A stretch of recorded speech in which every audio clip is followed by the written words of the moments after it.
അവൾക്കൊപ്പമാണ് എന്ന നിലപാട് സ്വീകരിച്ച മനുഷ്യർ സമൂഹത്തിലെ പലയിടങ്ങളിൽ നിന്നുള്ള എല്ലാ മനുഷ്യരും ഏതൊക്കെയോ അജണ്ടകളുടെ പേരിൽ പ്രവർത്തിക്കുന്നവരാണ് എന്ന തരത്തിൽ ആക്രമണത്തിന് വിധേയരായവരാണ്. പക്ഷേ പിന്നീട് കാലം മുന്നോട്ട് പോകുമ്പോൾ ഇത്തരത്തിലുള്ള സൈബർ ഗ്രൂപ്പുകളെ അടക്കം രൂപീകരിച്ചതൊക്കെ ദിലീപിനെ പൂട്ടണം എന്നുള്ള അക്കൗണ്ട് പോലും അവിടെ നിന്നുണ്ടായതാണ് എന്ന അടക്കമുള്ള കാര്യങ്ങളൊക്കെ പിന്നീട് വരികയും ഒക്കെ ചെയ്തു. ഇപ്പോൾ എന്താണ് ആളുകൾ ചിന്തിക്കുന്നത്, ഈ ദിവസം എന്താണ് അവർക്ക് പറയാനുള്ളത് എന്നതുകൂടി നമുക്ക് പരിശോധിക്കാം.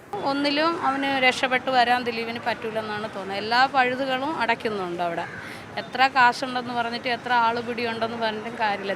തെറ്റാണല്ലോ. കുറ്റക്കാരെ ശിക്ഷിക്കണം. നടനായാലും നടിയായാലും മന്ത്രിയായാലും ശരി, കുറ്റബോധം തന്നെയാണ്. അത് ശിക്ഷിക്കണം. കുറ്റം ചെയ്തിട്ടുണ്ടെങ്കിൽ അയാൾ ശിക്ഷിക്കപ്പെടണം, ആരാണെങ്കിലും. പണമൊക്കെ ഉപയോഗിച്ച് സ്വാധീനിച്ച് പുറത്തു വരാൻ പറ്റുമെങ്കിൽ രക്ഷപ്പെടാൻ തന്നെ ചെയ്യും, അല്ലെങ്കിൽ ശിക്ഷിക്കപ്പെടണമെന്ന് തന്നെയാണ് എൻ്റെ ആഗ്രഹം. തെറ്റ് ചെയ്തവർ ശിക്ഷ അനുഭവിക്കണം. അതുകൊണ്ട് നീതി എപ്പോഴും നടിയുടെ കൂടെ ആയിരിക്കണം, അതാണ് ആഗ്രഹിക്കുന്നത്. ദിലീപ് നല്ല നടനാണ്, ഇഷ്ടവുമാണ്. പക്ഷേ തെറ്റ് ചെയ്തിട്ടുണ്ടെന്നുണ്ടെങ്കിൽ ഒരുപാട് കാര്യങ്ങളുടെ മറയിൽ രക്ഷപ്പെട്ടു പോകരുതെന്നുണ്ട്.